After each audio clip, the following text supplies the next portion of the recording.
আলাইকুম ভিউয়ার্স, আপনারা সবাই কেমন আছেন? আপনারা যারা গ্রাফিক ডিজাইন শিখতেছেন ফ্রিতে, তারা যদি আমার এই টিউটোরিয়াল গুলো পর্যায়ক্রমে দেখেন, তাহলে অবশ্যই আপনারা গ্রাফিক ডিজাইন শিখতে পারবেন।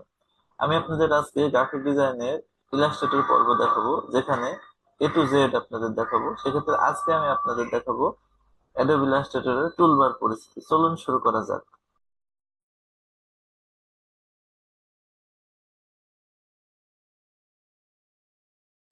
আমি অ্যাডোব ইলাস্ট্রেটর চলে আসলাম। অ্যাডোব ইলাস্ট্রেটরের উপর ক্লিক করলাম। দেখুন, আমি অ্যাডোব ইলাস্ট্রেটরে যখন এখানে আসলাম, তখন এখানে কি দেখা যাচ্ছে? এখানে file, edit, object type, select, effect, view, window, help. এর নিচে কি আছে? হোম, ক্রিয়েট নিউ, ওপেন, অনেক কিছু এখানে দেখতে পাচ্ছেন। এখানে কি দেখা যাচ্ছে? এখানে আপনি যে অ্যাডোব ইলাস্ট্রেটর কাজ করবেন, গ্রাফিক ডিজাইনের কাজ, সেটা সাইজ কি হতে পারে? A4 size, post card, web, iPhone, custom size, অনেক কিছু করতে পারবেন। তো আপনি যখন কোনো কিছু করতে চান, সেক্ষেত্রে আপনাকে প্রথমে যদি ফাইলে ক্লিক করতে হবে, নিউতে যেতে হবে। নিউতে যে এখানে আপনি একটা আনটাইটেল, এখানে একটা ফাইলের নাম দেন। ফাইলের নাম দেন টেস্ট ফাইল। Test file. ফাইলের সাইজ কি হবে? মনে করেন আপনি একটা বিজনেস কার্ড ডিজাইন করতে চান, তাহলে সেটা উইথ 3.5 ইঞ্চি, 2 ইঞ্চি। এটা নর্মালি হলো বিজনেস কার্ডের সাইজ। এখানে আপনি চেঞ্জ করতে পারবেন, যেমন আপনি এখানে মিলিমিটার করতে পারবেন, এখানে হলো পিকার্সে করতে পারবেন, এখানে আপনি পিক্সেলে করতে পারবেন, অনেক কিছু করতে পারবেন।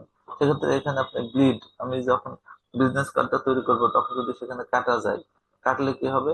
আম, বাকি অংশটা আপনার হলো ফেলে দিতে হয় আমাদের। সেক্ষেত্রে ব্লিড এরিয়া, অর্থাৎ এটা এক্সটেনশন, অর্থাৎ বাকি অংশটা, মেন অংশটা রেখে বাকি অংশটা ফেলে দিতে হয়। তো সেক্ষেত্রে আমি ব্লিড এরিয়া এখান থেকে আমি বাড়াইতে পারি। যদি আমি এখান থেকে পিক্সেল করি, বিজনেস কার্ডের জন্য উইথ কত? 3.5, 3.5/2। আর কি হবে এটা? ইঞ্চি। অবশ্যই ইঞ্চিতে দেবেন। 3.5/2 ইঞ্চি। ওকে। তাহলে ব্লিড এরিয়া যদি আপনি রাখেন, সে মনে করেন কত? 0.125। এটা যদি আপনি করে দিয়ে রাখেন, তাহলে সেটা আপনার কি 1.25 সব দিকে হয়ে গেল। এখন যদি আমি ক্রিয়েটে ক্লিক করি, কি দেখতে পাচ্ছেন? দেখুন, আমি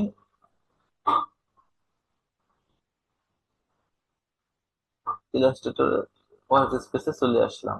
এই অংশটাকে বলা হচ্ছে যে টপ বার বা মেনু বার। ঠিক আছে? File, edit, object type, select, effect, view, window, help, এটা।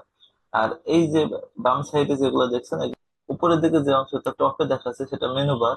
বামে যেটা দেখাচ্ছে সেগুলো টুল বার, বিভিন্ন টুল বার। এখানে দেখা যায় জুম লেভেল। জুম লেভেল যদি আমি এখানে বাড়াইতে চাই, কমাইতে পারি। এখানে আমি 200 রাখলাম, দেখেন এটা আমার কমে গেল। যদি আমি 100 রাখি, দেখেন আরো ছোট হয়ে গেল।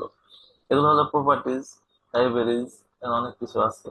সেক্ষেত্রে আজকে আমি আপনাদের দেখাবো এখানে ফাইল। ফাইল থেকে আপনি কি করবেন? জাস্ট হলো নিউ, নিউতে ক্লিক করে আমি যেমন এই যেটা নিয়ে আসলাম।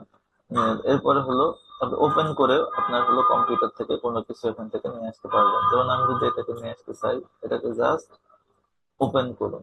ওপেন করলে এই যে এটা চলে আসলো। ঠিক আছে?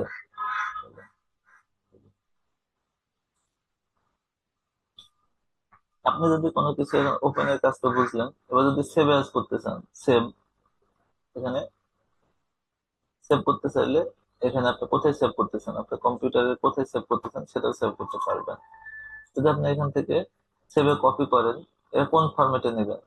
এটা কি আপনি জেপিজি ফরম্যাটে, পিডিএফ ফরম্যাটে, না কোন ফরম্যাটে নেবেন? ইলাস্ট্রেটর, এআই, যে কোনো ফরম্যাটে আপনি এখানে এটা সেভ করতে পারবেন। আর বেশি বেশি জরুরি প্লেস, যদি আপনি কোনো কিছু এখান থেকে প্লেস করতে চান, আপনার ডেস্কটপ থেকে বলেন, এখান থেকে এটা ক্লিক করে প্লেস করলেন। প্লেস করে জাস্ট আপনি এখান থেকে এতটুকু জায়গার মধ্যে যদি রাখতে চান, এই যে এটা সুন্দর করে বসে গেল। ঠিক আছে? এটা করতে পারবেন। আমি যদি এক্সপোর্ট করতে চাই, আমি হলো এটাকে সেভ করতে চাই, এক্সপোর্ট অ্যাজ ওয়েব লিখেছি। তো আমি এটা করি, আমি এখান থেকে এটা সেভও করতে পারি। সেভ করলে এটা আমার এখান থেকে সেভ হয়ে যাবে, যে ফরম্যাটে নিতে চান। এটা জেপিজি, পিএনজি, যে ফরম্যাটে আপনি নিতে চান, যেমন এখান থেকে জেপিজি আছে, পিএনজি আছে, যে ফরম্যাটে নিয়ে সেভ করে দিলেই এটা সেভ হয়ে গেল। ঠিক আছে, এখন ফাইলের আর কি কাজ আছে, আর্টবোর্ড করার সুযোগ আছে। এই আর্টবোর্ডটাকে যদি আমি এটা বাড়াইতে চাই, কমাইতে চাই, এটা করতে পারবেন। এখান থেকে বাড়ানো কমানো যায়, এই কাজগুলো এখান থেকে করতে পারবেন।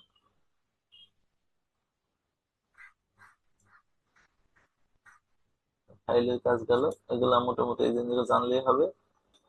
আর এখান থেকে যদি আপনি এডিটে কাজ করতে চান, এডিটে কাজ করলে কি কপি, আচ্ছা আমি এটা নিয়েছিলাম, এটা একটু দেখাই। এই আর্টবোর্ডের উপর আমি একটা, এই যে দেখুন এখানে কি আছে, এটার নাম হলো সিলেকশন টুল।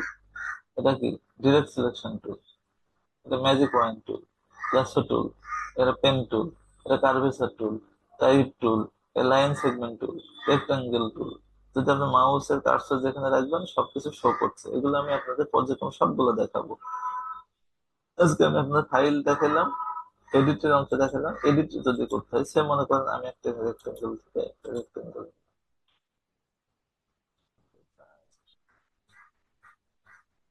আটবোর্ড সমকরণ রেক্টাঙ্গেল দিলাম, কালার চেঞ্জ করতে চাচ্ছি ব্লু, এটা ব্লু একটা কালার নিলাম।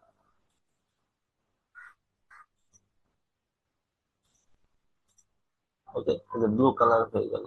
ঠিক আছে, যদি আপনি সম পরিমাণ এই রেক্টাঙ্গেল কে আপনি যদি ছোট করতে চান, তাহলে শিফট অল্টার ধরে জাস্ট এখান থেকে ড্র্যাগ করবেন, জাস্ট এটা ছোট হয়ে গেল। যদি শিফট অল্টার ধরে আপনি এটা যদি আবার বড় করতে চান, এটা বড় করতে পারবেন। তাহলে আমি এইটাকে এডিট অপশনে যে কপি করলাম, জাস্ট এটাকে কপি করে আমি আবার এডিট অপশন যে এটা পেস্ট ইন ফ্রন্ট অর্থাৎ সামনে করলাম। দেখেন শিফট অল্টার ধরে যদি আমি এটাকে সামনের দিকে টেনে নিয়ে যাই, তাহলে কিন্তু এটা ছোট হয়ে গেল। এখন এইটাকে যে আমি আহ, ছোট বড় করলাম, এখন এই কালারটাকে আমি একটু চেঞ্জ করে দিতে পারি। দেখুন সাদা করলাম, এই যে এখন তো এর কালারটা চেঞ্জ হয়ে গেল না, চেঞ্জ হয়ে গেল। তার মানে কি, এই যে এইটাকে বলা হয় কি, এটাকে ফিল কালার। দেখুন ফিল, এটাকে বলে কি স্টোক কালার। ঠিক আছে, এই যে আমি হলো ফিল কালার এখানে open করে রেখেছি, এটা আমার জন্য দেখাচ্ছে। ওকে, নান হয়ে গেল। এটা যদি আমি আবার এটাকে কি করি, তাহলে আবার চলে আসে। যদি আমি এখান থেকে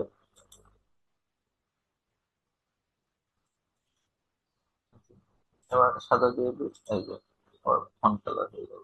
ঠিক আছে, এটাকে বলা হয়, এটাকে বলা হয় paste in font. Paste in back যদি আমি করি এটাকে, আমি এটাকে সিলেকশন থাকা অবস্থায় আমি আবার এটাকে কপি করলাম, কপি করে এডিটে যে পেস্ট ইন ব্যাক, ব্যাক করলে কি হবে, আমি যদি শিফট অল্টার ধরে টান দিই এদিকে, তাহলে দেখুন এটা আবার বেড়ে গেল। আমি যদি কালারটাকে চেঞ্জ করতে চাই, তাহলে আমি এখান থেকে এটা অন্য একটা কালার দিলাম, এটা অন্য একটা ইয়েলো কালার দিলাম, এই যে দেখুন ইয়েলো কালার হয়ে গেল ব্যাকেটটা। আর ফন্টের কালার, এই ফন্টের কালারটাকে সিলেক্ট করলাম, এটা সিলেক্ট করলাম, সিলেক্ট করা অবস্থায় আমি যদি এটাকে আবার চেঞ্জ করতেছি, এটাকে রেড করতেছি, দেখেন রেড হয়ে, রেড হয় নাই, রেড হবে।